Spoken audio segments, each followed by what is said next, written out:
Karena apa? Berulang kali saya sampaikan, tujuan kita beragama itu supaya membuat hidup kita lebih baik. Ya. Tujuan kita beragama itu supaya membuat hidup kita lebih baik.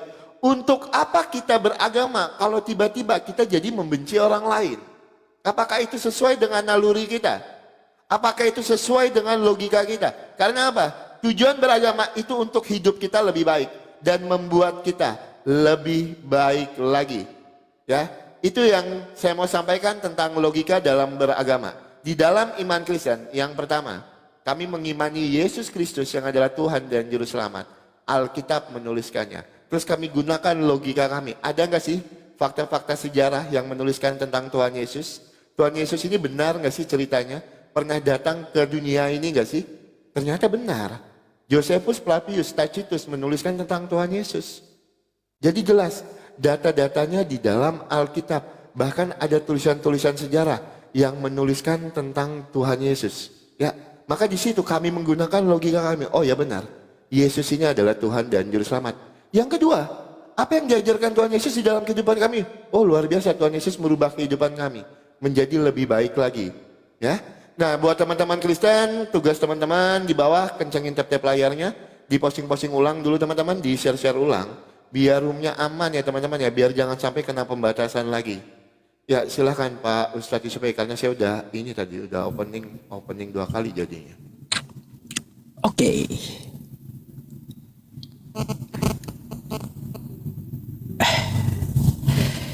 Oke teman-teman, itulah penjelasan dari Bang Oki. Ya, ada beberapa hal yang patut kita pertanyakan ya kepada Bang Oki, dan saya harap ditulis kayak saya pertanyaannya ditulis gitu ya, biar ditanya apa dijawab apa kan gitu. Biasanya selalu melenceng, gak masuk akal jawabannya gitu. Jadi begini Bang Oki, ya tadi Anda mengatakan umat Islam katanya selalu mengatakan Tuhan Kristen tuh gak masuk akal. Katanya gak masuk akal karena menuhankan manusia. Iya betul Bang Oki. Kau beralasan dengan Yohanes 1 nomor 14, firman itu telah menjadi manusia. Sekarang saya mau minta buktikan secara akal. Kapan Yohanes melihat firman jadi manusia dan bagaimana perubahannya? Itu ya. Ibaratnya itu ya, firman berubah dulu jadi Power Ranger, habis itu jadi Godzilla, apakah habis itu berevolusi jadi manusia? Kan gitu. Nah, itu bagaimana masuk akalnya? Kata kau, ya firman menjadi manusia. Itu yang pertama. Yang kedua, Bang Oki, saya mau tanya, apakah wajar Tuhan menangis? Di kitab Anda kan Yesus tuh menangis, Tuhan menangis. Nih ya, saya bukakan dulu kepada Bang Oki. Ya, Tuhan menangis. Ya, bentar ya. Yesus menangis gitu, Yesus menangis. Sabar. Ya, bentar ya. Lupa saya. Ayat berapa tuh Yesus menangis tuh? Yohanes 11 nomor 35. Maka menangislah Yesus, kan gitu. Sabar ya teman-teman semuanya. Loh. Kenapa lab saya nih terhenti kah? Enggak ya? Sabar. Nah, ini kalau kita lihat ya teman-teman, di sini Yohanes 11 nomor 35, maka menangislah Yesus. Ya kan kayak gitu. Jadi saya mau tanya sama Bang Oki, ya, apakah masuk akal Tuhan menangis? Iya, jangan kau beralasan, oh itu tuh manusianya itu. Ya, manusianya itu yang menangis, Tuhannya enggak menangis. Sabar dulu kawan, ya, sabar dulu. Yang kau tuhankan itu, yang kau sembah-sembah itu adalah Yesus, kan gitu. Aduh, bupering pula di YouTube saya. Sebentar ya, harus diulang nih. Jadi Bang Oki, satu aja, bagaimana masuk akalnya Tuhan menangis? Lalu apakah ada yang melihat air mata Tuhan waktu waktu di abad pertama? Kan gitu. Ada nggak yang melihat air mata Tuhan di waktu abad pertama? Saya mau bertanya tentang masalah itu, Bang Oki. Saya nggak ngerti juga Tuhan kok bisa menangis. Menangis karena apa? Masuk akalkah Tuhan menangis? Siapa yang melihat Tuhan menangis? Ya, terus bagaimana air matanya warna kuning, hijau, biru, atau warna pelangi gitu? Karena kan apa? Karena Tuhan tuh yang menangis. Kalau manusia kan menangis air matanya bening ya, terus keluar dari matanya. Nah ini Tuhan menangis tuh gimana ceritanya? Mungkin dua itu dulu ya pertanyaan saya sama Bang Oki. Ya, Tuhan kok menangis? Gimana sih caranya supaya Bang Oki meyakinkan saya bahwa Tuhan menangis itu masuk akal gitu? Heran saya. Kalau di dalam Islam kan Tuhan kami itu bukan manusia, ya. Dia tidak akan pernah menyesal, nggak akan pernah menangis gitu. Buat apa Tuhan menangis coba? Heran saya, Tuhan menangis. Aduh, Bang Oki. Ya, saya daripada berulang-ulang coba buat masuk akal tentang masalah Tuhan menangis itu seperti apa gitu. Dan bagaimana ya prosesnya firman yang telah menjadi manusia supaya masuk akal. Apakah firman itu berubah dulu jadi apa gitu, terus bagaimana cara menjelaskannya sehingga Yohanes itu berani menuliskan firman telah menjadi manusia. Prosesnya yang masuk akal kayak gimana? Mungkin ada analoginya gitu yang saya maksud. Silakan.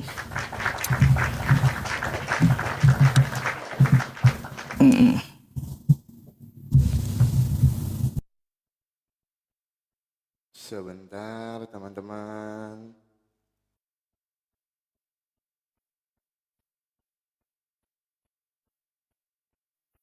Oke.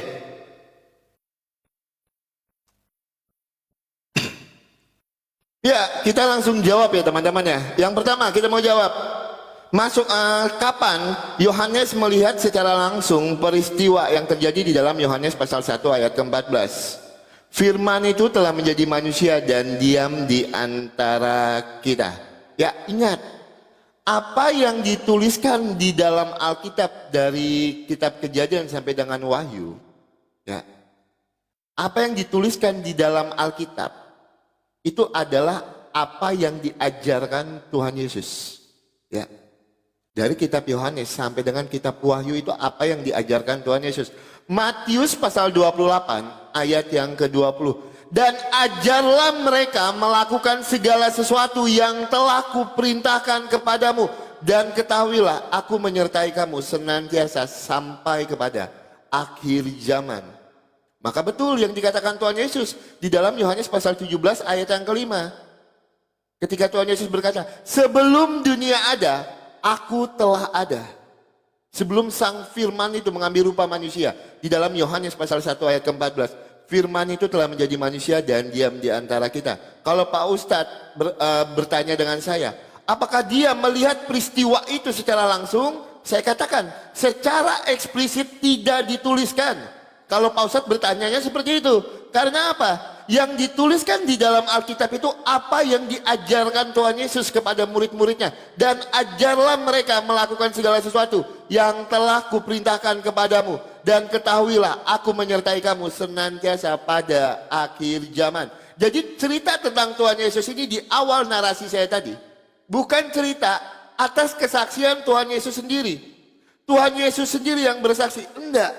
Tapi dari murid-murid Tuhan Yesus yang pernah bertemu dengan Tuhan Yesus. Ketika di suatu permasalahan, apakah kita akan percaya dengan klaim satu orang atau dengan klaim beberapa orang yang pernah bertemu dengan Tuhan Yesus?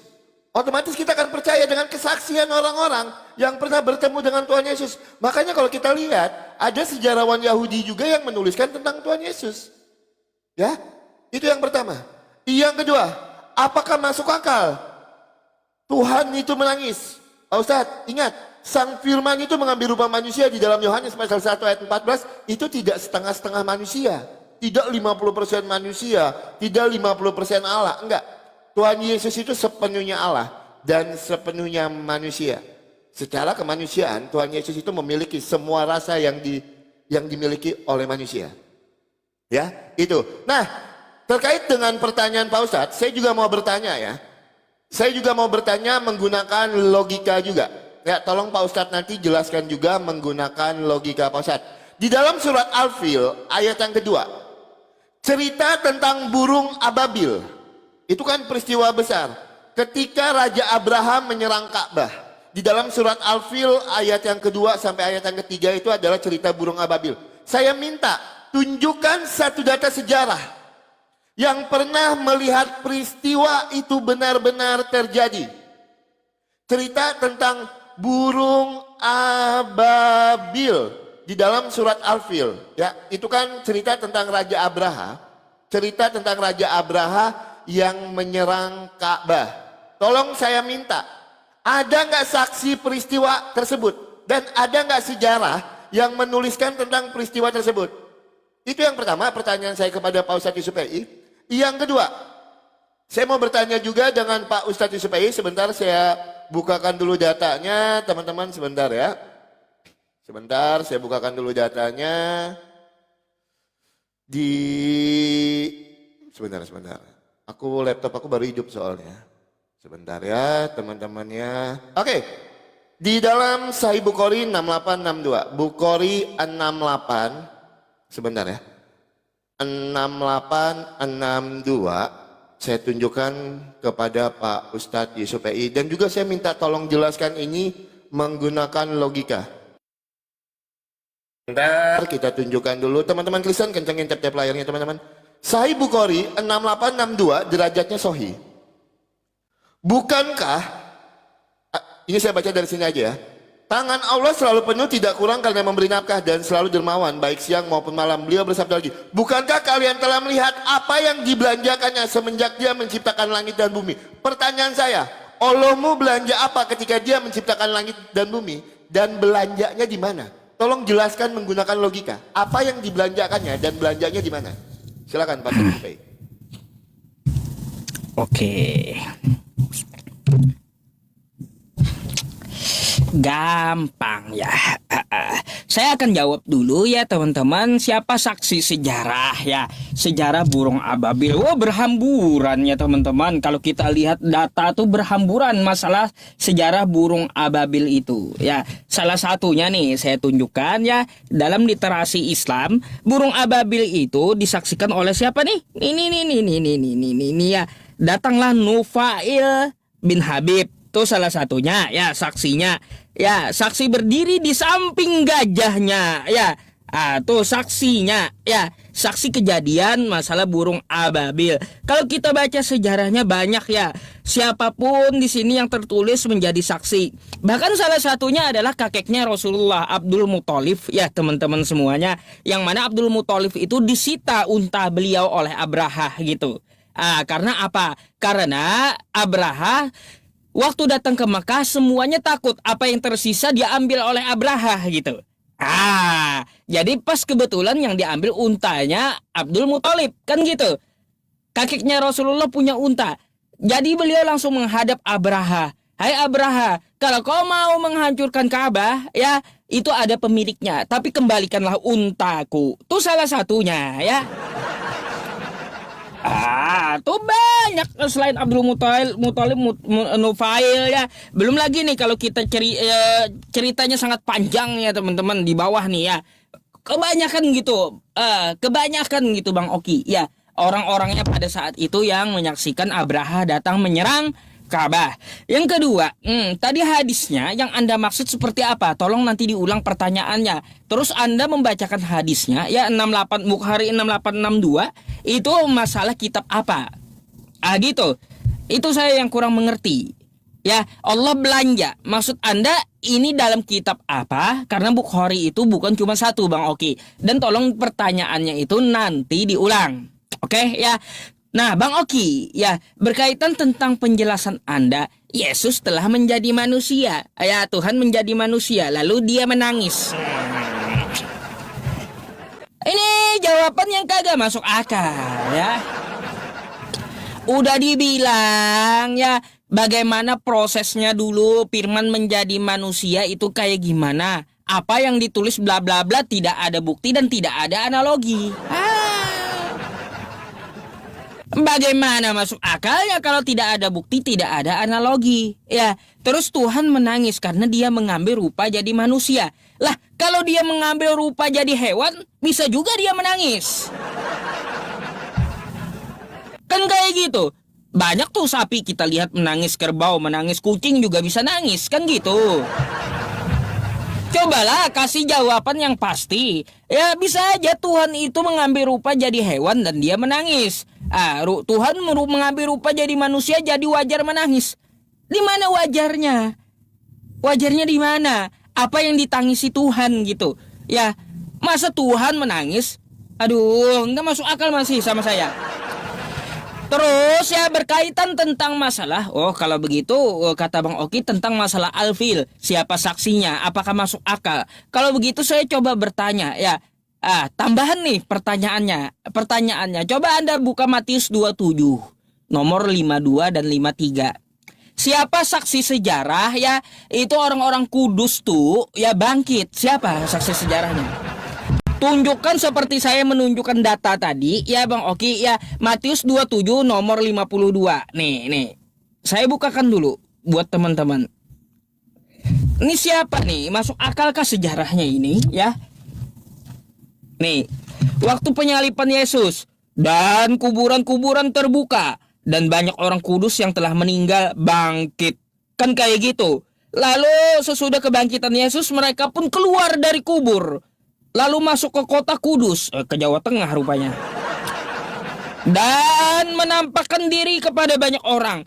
Ini sejarahnya mana, Bang Oki? Zombie ini bangkit dari kubur gitu. Mana sejarahnya? Berapa orang yang bangkit? Siapa aja yang bangkit? Mana bekas kuburannya? Terus mana catatan orang Kudus? Ya catatan kota Kudus ini bahwa ada orang mati yang pernah bangkit gitu. Ini mana nih? Ya. Kau nggak usah pikir alfil, coba pikir nih orang kudus, zombie kudus ini bangkit itu mana saksinya mana? Ya. Zombie dari kubur tuh Bang. Ya, silakan. Oke, sebentar teman-teman.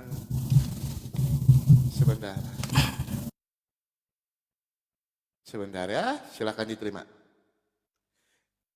Ya, saya rasa Pak Ustadz Yusuf ini kan komalnya salah satu komal yang rame ya teman-teman ya. Pak Ustadz tahu cara berdiskusi. Pak Ustadz kalau diskusi ingin menunjukkan siapa orang yang melihat peristiwa burung ababil, jangan Pak Ustadz cuma tunjukin begini aja modelnya Pak Ustadz. Ini loh novel loh. Terus Pak Ustadz tidak tunjukkan sumbernya apa, tidak diceritakan, cuma ditunjukkan. Ini loh novel. Kita nggak tahu cerita itu cerita tentang apa. Tolong tunjukkan saya Pak Ustadz. Literasinya, ya websitenya itu dari mana? Tolong ditunjukkan, jangan cuma ditunjukkan nama. Kalau cuma diskusi menunjukkan nama, nanti anak kecil pun bisa diskusi seperti itu ya Pak Ustadz ya. Kan penggemarnya banyak, kan rame toh penontonnya. Itu tolong tunjukkan. Ketika Pak Ustadz mengatakan Naufal tadi yang menjadi saksi peristiwa burung ababil itu, tolong nanti Pak Ustadz tunjukkan. Ini misalnya saya contohkan dulu Pak Ustadz. Sebelum saya jawab pertanyaan Pak Ustadz, biar sama-sama enak ya. Sebelum saya jawab pertanyaan Pak Ustadz Yusuf sebentar. Nih misalnya nih cerita burung ababil, biar sama-sama belajar gitu ya teman-teman ya. Jadi begini nih, misalnya nih kalau kita mau tunjukkan datanya, Pak Ustadz tunjukkan dulu website yang digunakan ya Pak Ustadz. Misalnya seperti ini. Ini websitenya ini, ceritanya ini, siapa yang ngomong. Jangan cuma tunjukkan nama terus selesai. Itu gimana itu? Ya, nah terus Pak Ustadz tadi bertanya kepada saya di dalam, sebelum saya jawab ya, hadis Bukhari. Oke, kita coba ya. Ini Pak Ustadz, saya tunjukkan datanya. Saya kalau bertanya itu nggak nunjukin data. Ya, Bukhari 6862 pada Fathul Bahri, nomor 7411. Ya, derajatnya sahih ya, isnadnya sahih. Ya, Fathul Bahri 7411 itu kita baca ya teman-teman ya. Rasulullah bersabda, tangan Allah selalu penuh tidak kurang karena memberi nafkah dan selalu dermawan baik siang maupun malam. Beliau bersabda lagi, bukankah kalian telah melihat apa yang dibelanjakannya semenjak dia menciptakan langit dan bumi dan tidak berkurang sedikit pun apa yang ada di tangannya. Pertanyaan saya, di sini ketika Allah belanja, pada saat menciptakan langit dan bumi, belanjanya belanja apa? Apa yang dibelanjakan ketika menciptakan langit dan bumi? Itu. Dan belanjanya itu di mana? Itu loh. Ayo kita gunakan logika kita. Kalau memang ada logika yang ingin menjelaskan ayat ini, silahkan dijelaskan. Nah, ketika Pak Ustadz Yusufei tadi bertanya kepada saya, apakah mungkin Tuhan itu menangis? Loh, Tuhan berbicara tentang Tuhan Yesus, kita akan berbicara tentang dwi naturnya. Tuhan Yesus yang sepenuhnya Allah dan sepenuhnya manusia. Ya. Nah, secara kemanusiaan betul Tuhan Yesus memiliki rasa-rasa manusia seperti kita. Kita bisa bersedih, kita bisa lapar, kita bisa haus, kita bisa kelelahan. Loh betul. Kenapa? Berbicara tentang Tuhan Yesus, kita akan berbicara tentang dwi naturnya. Tuhan Yesus yang sepenuhnya Allah dan Tuhan Yesus yang sepenuhnya manusia. Nah, yang jadi aneh Pak Ustadz, ketika di dalam iman Pak Ustadz dikatakan belanja waktu menciptakan langit dan bumi. Itu yang saya bingung. Belanjanya belanja apa? Belanjanya belanja di mana? Ketika dia menciptakan langit dan bumi, apakah sudah buka Alfamart atau toko-toko bangunan gitu? Apakah sudah buka sehingga dia belanja ketika dia menciptakan langit dan bumi? Itu. Nanti tolong Pak Ustadz jelasin ya. Tolong Pak Ustadz jelasin. Saya tidak akan menjawab dulu pertanyaan Pak Ustadz yang terakhir tadi. Sebelum Pak Ustadz menunjukkan kepada siapa. Siapa saksinya yang melihat peristiwa burung ababil. Ya, peristiwa Raja Abraha yang menyerang Ka'bah. Biar enak diskusinya. Pak Ustadz menjawab, Pak Ustadz tunjukkan literasinya biar saya juga bisa cross check di tempat saya. Literasi yang Pak Ustadz tunjukkan biar sama-sama enak. Seperti saya, ketika saya bertanya, saya tunjukkan datanya. Hadisnya hadis Bukhari 6862, kitabnya Kitab Fathul Bahri 7411. Gitu ya, jadi jelas derajatnya juga saya tunjukkan. Derajatnya sohi. Ya Pak Ustadz ya. Itu dulu mungkin yang saya mau datanya dari Pak Ustadz, saya tidak menambah pertanyaan saya. Saya mau Pak Ustadz menjawab dulu menggunakan data dan dalil. Silakan Pak Ustadz Yusufei. Teman-teman Kristen dikencengin teman-teman. Sebentar, masih 3 detik lagi ya.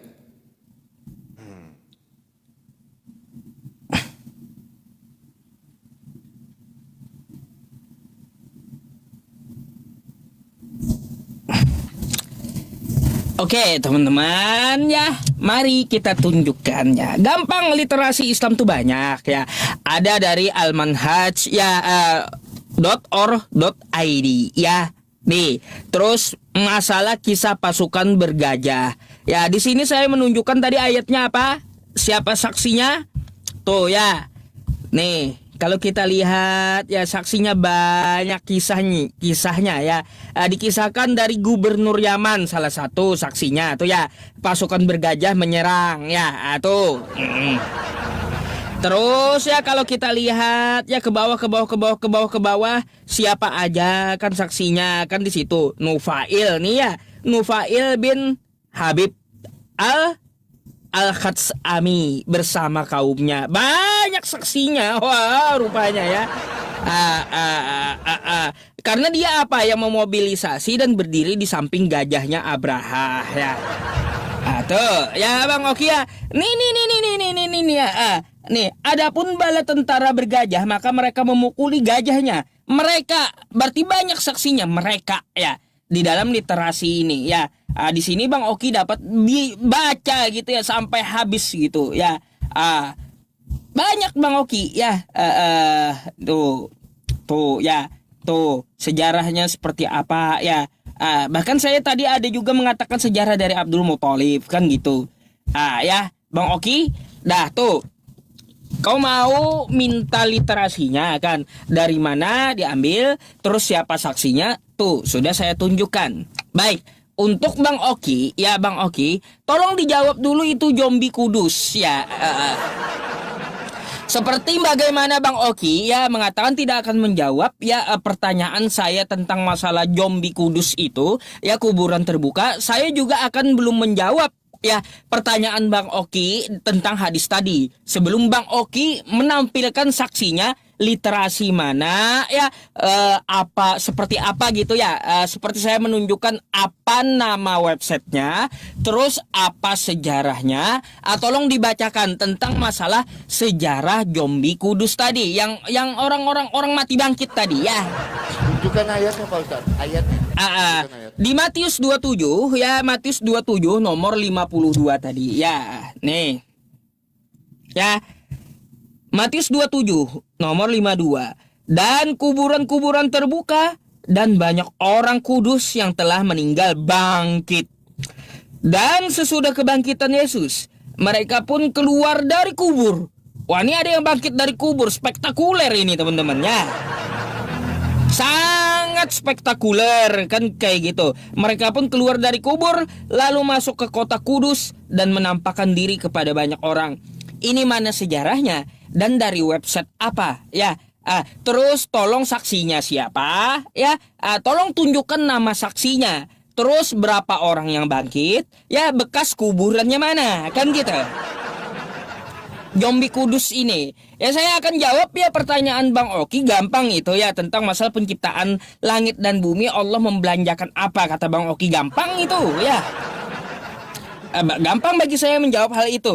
Tapi yang penting Bang Oki dijawab dulu mana sejarahnya masalah zombie Kudus ini. Sebagaimana tadi saya menjelaskan tentang Abraha. Nih Bang Oki websitenya dari Al-Manhaj, siapa saksinya, ceritanya semuanya ada. Bahkan ada dari Gubernur Yaman. Ya, berdiri pula Nufail tadi di samping gajah Abraha. Bayangkan kayak gitu. Nah, saya harap Bang Oki juga menunjukkan seperti saya tunjukkan. Dari website apa, ya zombie Kudus ini berapa yang bangkit, terus siapa aja yang bangkit namanya, terus bekas kuburnya mana. Terus catatan orang Kudus itu mungkin yang di Jawa Tengah ada catatannya, ada berapa zombie yang masuk di kota kan gitu. Itu tuh, ini masuk akal atau tidak nih agama? Ya kan kayak gitu. Ya masuk akal sejarah nggak gitu? Itulah Bang Oki yang saya pertanyakan dulu ya. Saya akan carikan juga literasi Allah membelanjakan apa. Padahal di situ ya teman-teman, saya kasih kisi-kisi sedikit. Ketika Allah menciptakan langit dan bumi, bukan berarti ada Alfamart, bukan ya. Bukan berarti. Apa yang dimaksud dibelanjakan ya? Coba Bang Oki ya jawab dulu, nanti akan saya bukakan hadisnya. Kitab Sahih Bukhari 646268 ya. 6268. Atau 7411 tadi, silakan. Oke, teman-teman, menarik ya teman-teman ya. Siap guys. Oke, teman-teman, sebentar kita tunggu tanding ulangnya dulu. Oke. Ya, sebelum saya masuk ke dalam Matius pasal 27 ayat 51, ingat ciri-ciri hari kiamat yang dikatakan Tuhan Yesus. Ya, ketika Tuhan Yesus menyerukan kepada kita, tetap berjaga-jagalah. Apa yang diciri-cirikan Tuhan Yesus, teman-teman? Bait suci Allah terbelah dua. Ingat ya, poinnya di situ. Ini poinnya teman-teman. Teman-teman Kristen harus tahu ketika ditanya pertanyaan Matius pasal 27 ayat 51 ya. Apa yang diciri-cirikan Tuhan Yesus ketika hari kiamat nanti? Ketika Tuhan Yesus mengatakan kepada kita tetap berjaga-jagalah. Apa yang menjadi ciri-cirinya bait suci Allah terbelah dua? Mari kita buka teman-teman. Ya, Matius pasal 27 ayat yang ke-51. Dan lihatlah tabir bait suci terbelah dua. Dari atas sampai ke bawah, dan terjadilah gempa bumi dan bukit-bukit batu terbelah. Pak Ustadz, ini peristiwa belum terjadi Pak Ustadz. Ya, ini peristiwa belum terjadi yang di ayat 51 ini. Ini peristiwa belum terjadi. Jadi kalau Pak Ustadz tanya, kalau Pak Ustadz bertanya kepada saya, kalau Pak Ustadz bertanya kepada saya, ini saksinya siapa? Ini peristiwa belum terjadi Pak Ustadz. Ya. Dan kuburan-kuburan terbuka, banyak orang-orang kudus telah meninggal dan bangkit. Dan sesudah kebangkitan Yesus, mereka pun keluar dari kubur lalu masuk ke kota kudus dan menampakkan diri. Yang Pak Ustadz tanya Pak Ustadz, di ayat 51 ini Pak Ustadz, ini belum terjadi kisah ini Pak Ustadz. Ya, ini adalah yang diciri-cirikan Tuhan Yesus. Makanya Tuhan Yesus ketika ditanya kapan hari kiamat, Tuhan Yesus mengatakan, tetap berjaga-jagalah. Tetapi ciri-ciri hari kiamat itu disampaikan Tuhan Yesus Pak Ustadz Yusuf PI. Tabir suci, tabir bait Allah itu akan terbelah dua. Jadi peristiwa ini belum terjadi ketika Pak Ustadz bertanya kepada saya. Oke, Pak Ustadz tadi menjawab kepada saya teman-teman. Pak Ustadz jawab kepada saya tadi menggunakan ini. Yang saya tanya, ada nggak sejarawan yang menuliskannya? Pak Ustadz, tolong tunjukkan kepada saya Pak Ustadz. Yang Pak Ustadz bawakan di Almanats ini, saya udah buka dan saya udah baca ringkas. Kisah pasukan gajah. Sejarawan mana ini Pak Ustadz yang menuliskannya Pak Ustadz? Sejarawan mana ini yang menuliskannya? Ini Pak Ustadz jawab, yang mana di sini sejarawan? Ya, itu kan peristiwa besar. Yang mana di sini sejarawannya Pak Ustadz? Siapa namanya? Ya, kalau Pak Ustadz mengatakan ini adalah tulisan sejarah. Karena apa Pak Ustadz?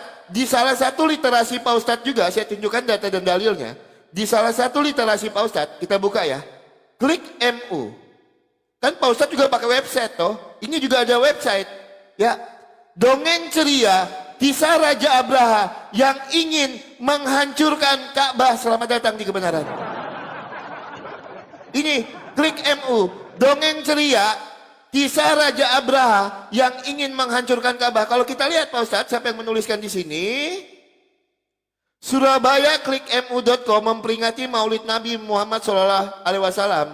Sekolah bernuansa bahari SD Muhammadiyah 9 Surabaya mengadakan dongeng ceria dan berbagi bersama.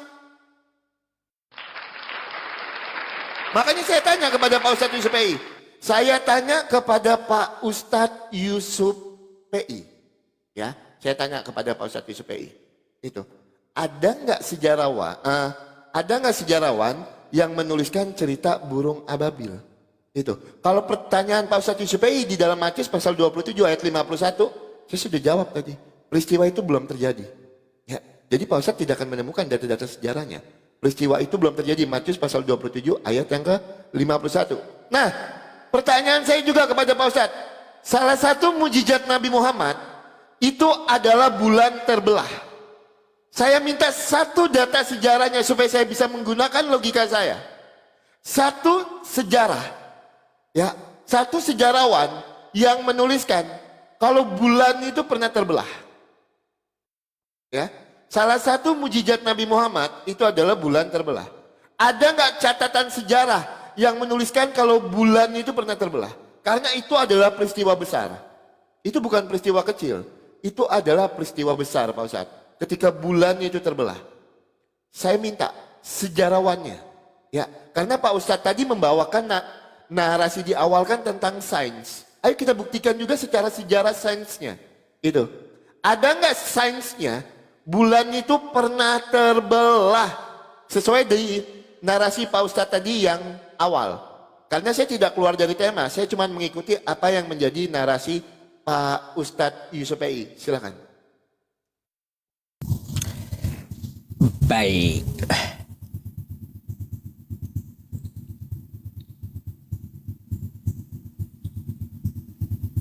Sabar ya, waktunya.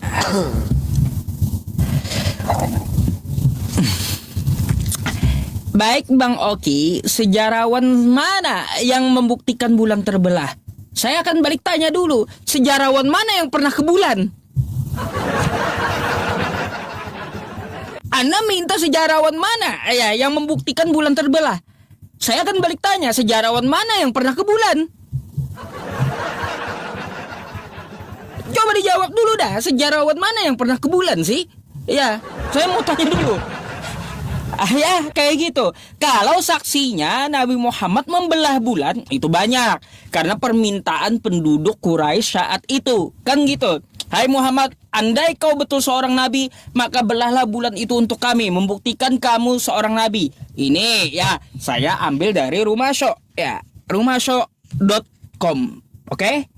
Di sini tentang masalah nih, bulan terbelah menjadi dua pada zaman Rasulullah. Ya, satu terdapat di atas gunung belahannya dan lainnya di bawah gunung. Nah, ini saksinya siapa?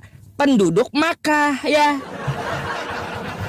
Meminta kepada Nabi, satu kota Mekah saksinya ya. Oke? Nah, kalau Bang Oki minta bukti dari sejarawan mana yang membuktikan ya bahwa bulan pernah terbelah, saya minta dulu sejarawan mana yang pernah ke bulan. Kalau kayak gitu ya, silakan buktikan sama saya sejarawan mana yang pernah ke bulan. Kalau Neil Armstrong kan dia ilmuwan, ya, ingin menembus bulan. Neil Armstrong katanya ke bulan. Ke bulan apa dia? Untuk apa? Memecah rekor, bukan meneliti bulan. Jadi yang saya tanya bukan ilmuwan, sejarawan mana yang pernah naik ke bulan. Itu dulu ya, karena Anda minta dari apa? Dari sejarah kan gitu. Jadi tolong dijawab dulu, sejarawan mana yang pernah ke bulan. Oke. Yang kedua Bang Oki ya, tentang masalah dongeng. Dongengnya dari surabaya.com yang bikin. Apa Bang Oki? Dongeng dari surabaya.com teman-teman. Cobalah yang berkelas dikit ya kalau menuduh itu dongeng. Itu kan sebuah sekolah ya, bikin sebuah cerita dongeng. Ya, terus dari surabaya.com yang mengangkatnya. Gimana sih Bang Oki? Bang Oki, kalau kau mau tuduh dongeng, lalu siapa katamu ya sejarawannya yang menyaksikan atau mencatatkan tentang masalah Abraha? Christian Robin salah satunya. Nih ya, kalau kita lihat ya banyak artikel-artikel yang dapat kita buka ya, sejarawannya nih Abdul Muthalib kan sejarawan juga. Makanya saya bilang siapa saksinya ya Abraha Abdul Muthalib salah satunya. Lalu yang di luar Makkah siapa? Christian Robin yang melakukan penelitian. Kan di sini dapat kita buka nih ya. Tuh, Anda bisa juga tonton di YouTube ya, bagaimana semuanya diceritakan. Oke? Sejarawan mana? Christian Robin ada. Terus Bang Oki ya, tadi Anda mengatakan ya tentang masalah zombie kudus belum terjadi. Mau saya cium Bang Oki ini. Kau baca ke bawahnya Bang Oki. Jangan kau ngibul ya, ini belum terjadi. Baca ke bawahnya. Kepala pasukan dan prajurit-prajuritnya menjaga Yesus menjadi sangat takut ketika melihat gempa bumi. Dan di situ ada banyak perempuan yang melihat, yaitu perempuan-perempuan mengikuti Yesus dari Galilea. Siapa aja? Di antaranya terdapat Maria Magdalena. Udah terjadi zombie kudus tuh ya. Nih, ya zombie kudus tuh salah satunya ketika Yesus disalib, saksinya Maria Magdalena katanya kan gitu. Yang saya tanya mana sejarawannya? Ya sejarawan mana yang menyaksikan zombie kudus ini bangkit? Karena di sini yang melihat ya salah satunya yang mengikuti Yesus waktu disalib, waktu zombie kudus itu terjadi ya Maria Magdalena ya, dan Maria ibu Yakobus dan Yusuf dan ibu anak-anak dari Zebedeus. Udah terjadi ya, udah terjadi itu zombie kudus. Kau bilang belum terjadi. Ngaco, buktinya saksinya ada. Sekarang sejarawannya mana? Sejarawan mana yang menuliskan ada orang-orang yang bangkit dari kubur? Coba jelaskan. Jelaskannya. Oke, jangan ngeles lagi belum terjadi. Ini udah terjadi kawan ya. Nah, itu dulu. Kau nggak baca bawahnya sih ya. Alasannya itu belum terjadi. Dibantah kitabmu sendiri kan? Sebentar. Noise ya Pak Ustadz ya? Enggak? Silakan dimute Pak Ustadz. Oke, teman-teman kita langsung jawab ya teman-teman ya. Ya teman-teman kencengin tap-tap layarnya teman-teman. Ada yang menarik yang habis ini saya harus bahas ya teman-teman ya. Saya harus bahas. Habis ini ada yang menarik ya teman-teman ya. Itu. Teman-teman Kristen, di Matius pasal 27 ayat 51. Ayat 51 itu ya, 51, 52. Itu adalah peristiwa yang belum terjadi. Tapi ayat 53 ke bawah, itu adalah peristiwa saat penyaliban Tuhan Yesus. Betul, saya tidak menyangkal itu. Tapi dari peristiwa bait suci Allah itu terbelah dua, itu adalah ciri-ciri yang disampaikan Tuhan Yesus. Pada hari kiamat nanti, ciri-ciri akan mendekati hari kiamat itu. Bait suci Allah itu terbelah dua. Itu adalah peristiwa yang belum terjadi Pak Ustadz ya, tapi dari ayat 53 dan seterusnya Pak Ustadz, itu peristiwa saat penyaliban Tuhan Yesus. Saya paham ayat itu dan saya membaca ayat itu ya. Jadi Pak Ustadz mau paksakan gimana pun sejarah memang belum terjadi apa yang saya mau tunjukkan. Belum terjadi itu. Ya, itu yang pertama teman-teman. Yang kedua, Pak Ustadz, ketika Pak Ustadz bertanya sama saya, sejarawan mana yang pernah naik ke bulan? Saya tidak bertanya itu tadi. Di awal narasi Pak Ustadz, api di dasar laut itu kan sesuatu yang sains. Yang saya tanya dengan Pak Ustadz tadi, sejarah sains mana yang menuliskan bulan itu pernah terbelah? Itu yang saya tanya, bukan sejarawan. Sejarah sains mana? Sains yang mana menuliskan kalau bulan itu benar-benar pernah terbelah? Kan itu peristiwa besar. Itu loh. Itu yang pertama. Yang kedua, Pak Ustadz bawa-bawa Christian Robin. Pak Ustadz, kalau bawa AI, ini ya, Pak Ustadz harus baca sampai ke bawah. Jangan atasnya doang dong. Nggak bagus itu. Oke, ini kan Pak Ustadz. Pak Ustadz, ini ya, data yang Pak Ustadz bawakan ya. Kita baca di bawahnya teman-teman. Jadi Robin memisahkan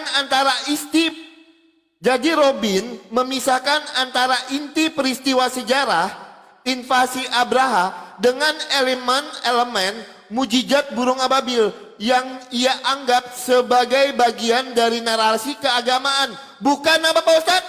Pak Ustadz sini, lihat. Bukan fakta sejarah. Selamat datang di kebenaran. Dibaca sampai habis dong, pelan-pelan ya. Jadi, Christian Robin atau Robin memisahkan antara inti peristiwa sejarah invasi Abraha dengan elemen-elemen mujizat burung ababil yang ia anggap sebagai bagian dari narasi keagamaan. Bukan fakta sejarah literal yang bisa diverifikasi secara empiris melalui catatannya. Selamat datang di kebenaran. Banyak catatan sejarah yang menuliskan tentang peristiwa burung ababil, banyak. Christian Robin. Baca dong kesimpulannya Christian Robin itu. Apa yang disimpulkannya? Jangan cuma atas yang dibaca, bawahnya nggak dibaca. Saya ulangi pelan-pelan saya bacakan biar kita paham teman-teman.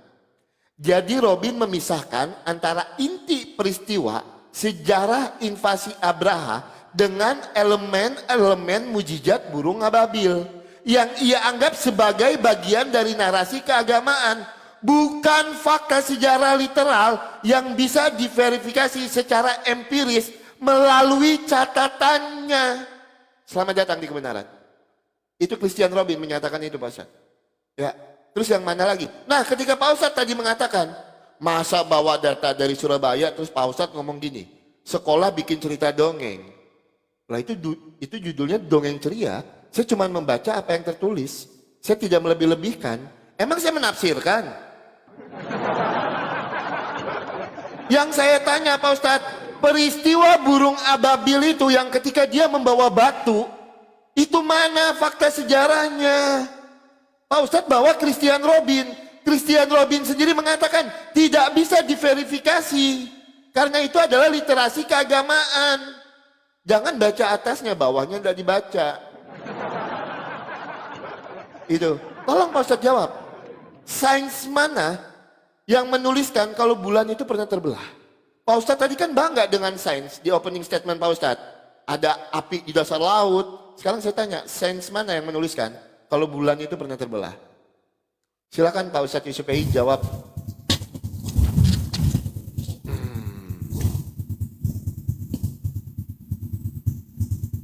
Sebentar ya teman-teman ya. Tanding ulang.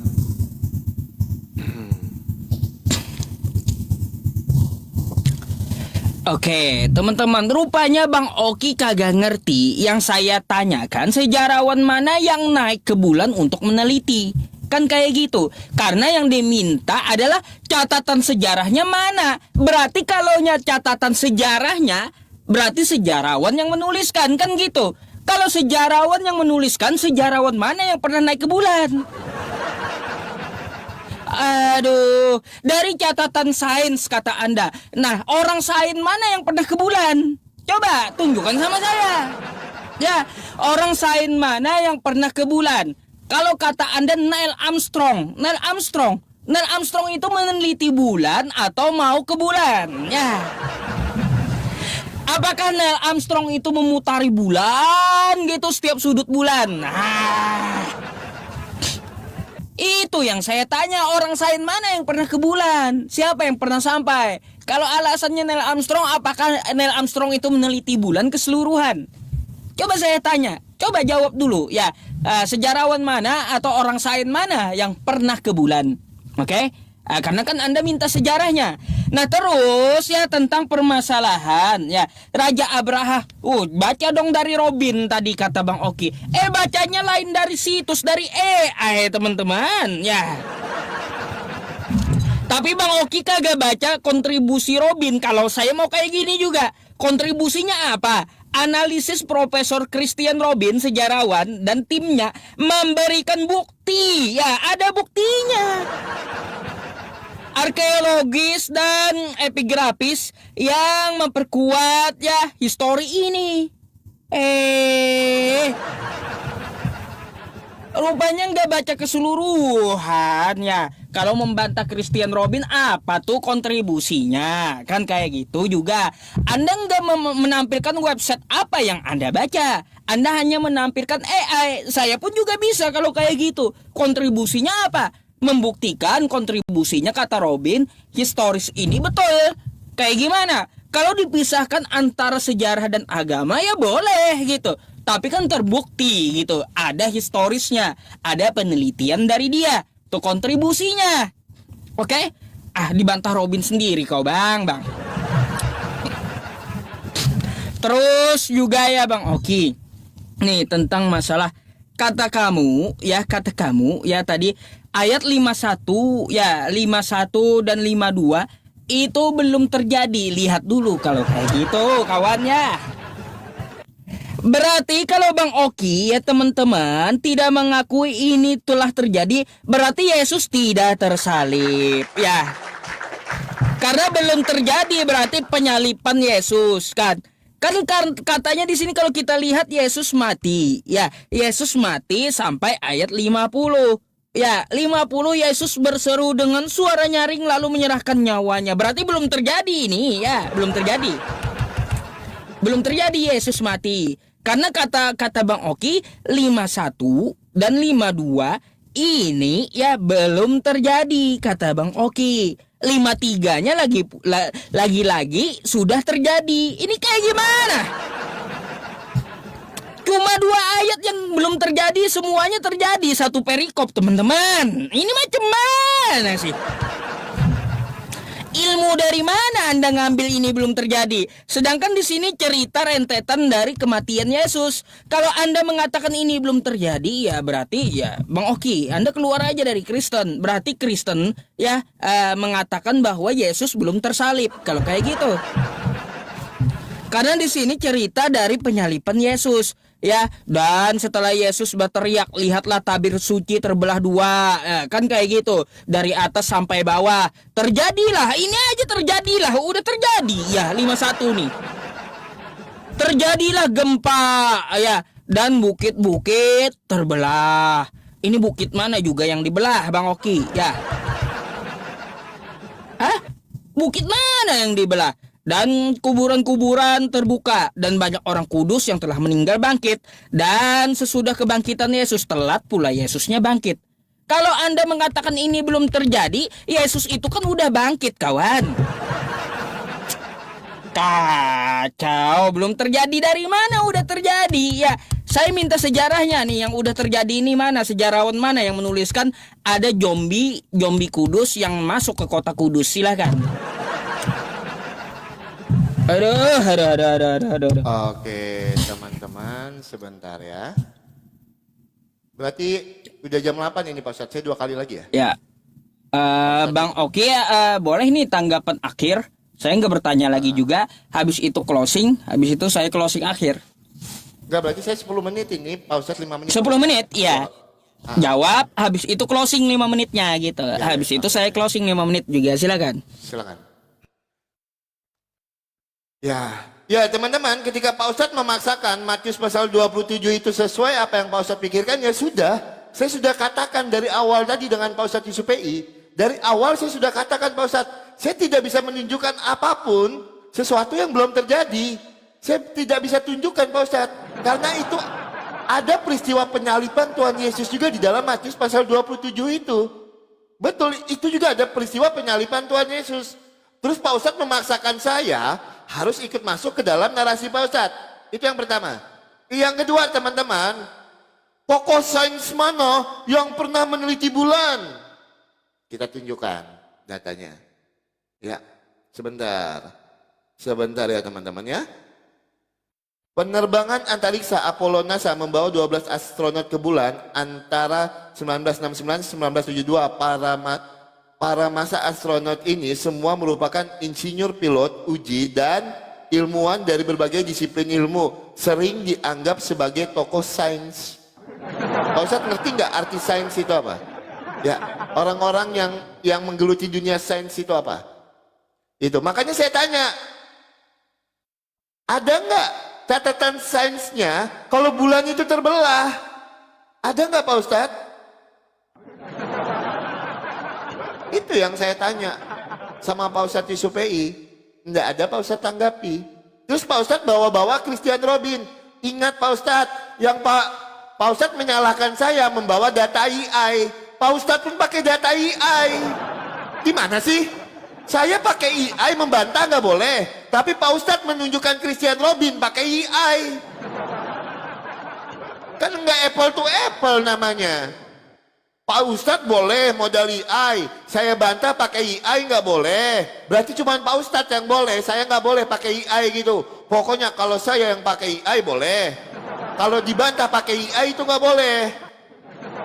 Pak Ustadz menunjukkan Christian Robin loh Pak Ustadz. Itu kan tulisan di atasnya AI tadi Pak Ustadz. Pakai AI juga. Kenapa saya disalahkan pakai AI? Saya kan apple to apple, Pak Ustadz pakai AI, saya pakai AI. Ya kan? Itu, oh iya ngomong-ngomong, kok nggak ditanggapi ya teman-teman ya? Masalah Allah belanja tadi ya, itu tuh nggak ditanggapi loh tadi loh. Aku sampai lupa, karena kita terlalu fokus dengan cerita Raja Abraha. Raja Abraha, yang saya tanya itu bukan Raja Abrahanya loh Pak Ustadz, ingat ya. Itu, yang saya tanya dengan Pak Ustadz itu bukan tentang cerita Raja Abraha menyerang Ka'bah. Tetapi cerita burung ababil, itu. Yang membawa batu itu loh, itu kan peristiwa besar. Ada nggak Ustadz yang menuliskan itu? Cerita burung ababilnya itu yang saya tanya sama Pak Ustadz di SUPI dari tadi. Itu ya. Nah kalau kami di dalam iman Kristen Pak Ustadz. Ya, kalau kami di dalam iman Kristen, apapun pertanyaan Pak Ustadz, kami itu orangnya ya katakan ya. Tidak katakan tidak. Selebihnya berasal daripada si jahat. Jadi jelas Pak Ustadz. Itu kalau Pak Ustadz memaksakan. Matius pasal 27, sedangkan Tuhan Yesus sendiri mengatakan ciri-ciri hari kiamat nanti itu sudah, Tuhan Yesus sudah mengatakan ciri-cirinya Pak Ustadz. Bait suci Allah itu terbelah dua, itu adalah peristiwa yang belum terjadi Pak Ustadz. Itu yang mau diceritakan di dalam Alkitab. Itu memang di dalam ayat itu ada cerita juga penyaliban Tuhan Yesus. Tapi Pak Ustadz harus lihat konteksnya. Yang mana peristiwa yang belum terjadi, mana peristiwa penyaliban Yesus.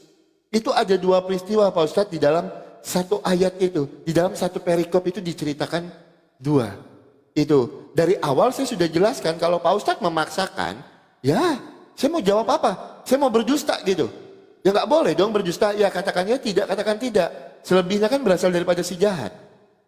Itu Pak Ustadz. Nah, nanti tolong Pak Ustadz tanggapi ya. Nanti tolong Pak Ustadz di SUPI tanggapi cerita tentang, bukan.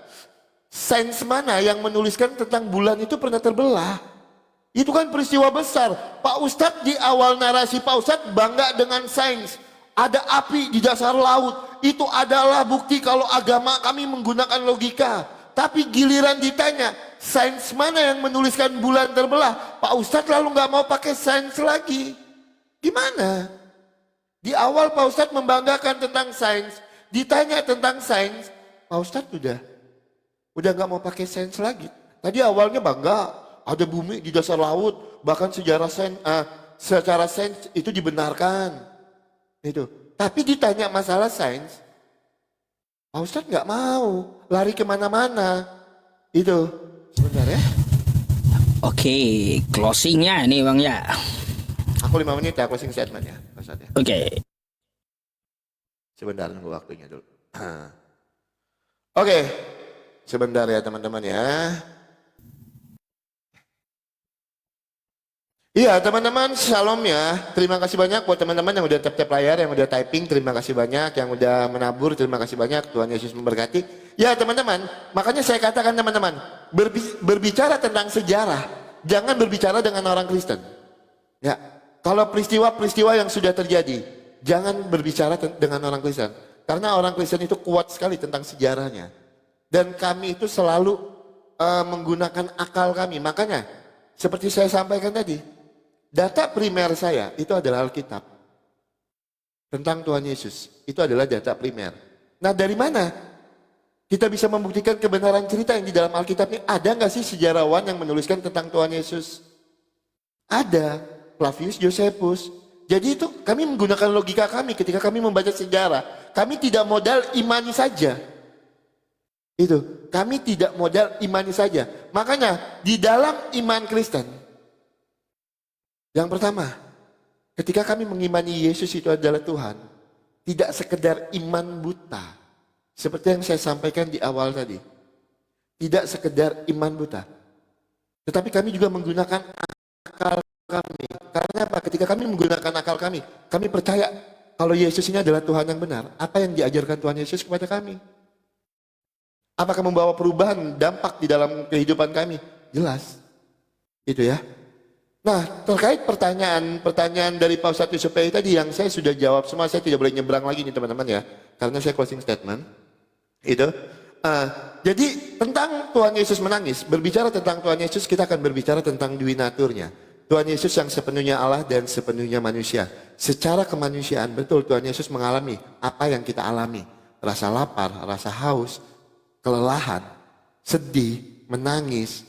Itu dirasakan secara kemanusiaan. Ya, karena apa? Berbicara tentang Tuhan Yesus, kita akan berbicara tentang dui naturnya. Tuhan Yesus yang sepenuhnya Allah dan sepenuhnya manusia. Itu yang pertama. Yang kedua, pertanyaan di dalam Matius pasal 27. Mungkin teman-teman Kristen udah paham ya. Di situ ada dua peristiwa, teman-teman. Ada peristiwa yang belum terjadi dan ada peristiwa penyaliban Tuhan Yesus. Itu. Nah, yang ditanyakan itu adalah peristiwa yang belum terjadi, teman-teman. Itu sebenarnya kalau saya mau asal-asalan, baca aja ayat selanjutnya. Itu ada Maria Magdalena yang melihat peristiwa itu. Tapi yang dilihat Maria Magdalena di situ bukan peristiwa orang-orang kudus itu, tetapi peristiwa penyaliban Tuhan Yesus. Mau saya buktikan, kalau saya mau jawab ngawur itu gampang.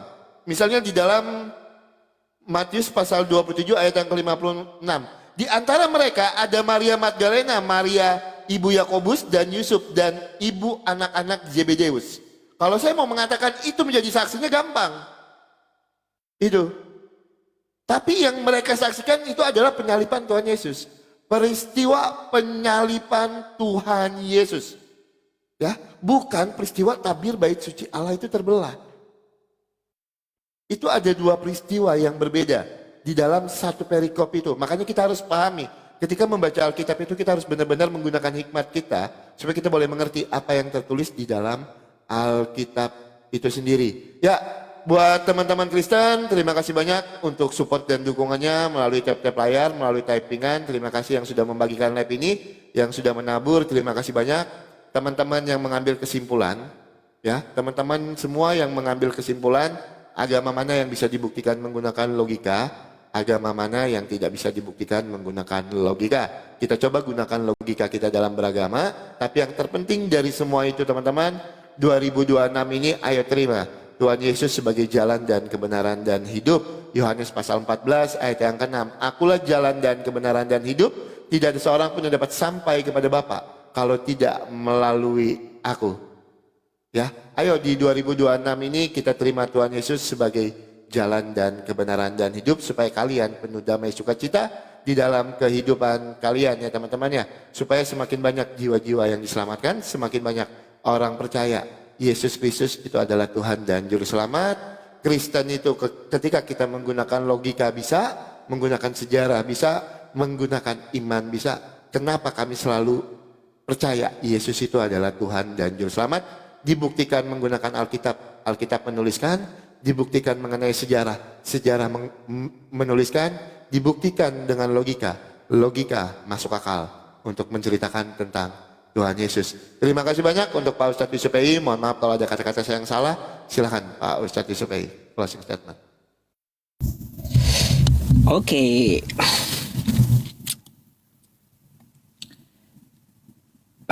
Bentar ya.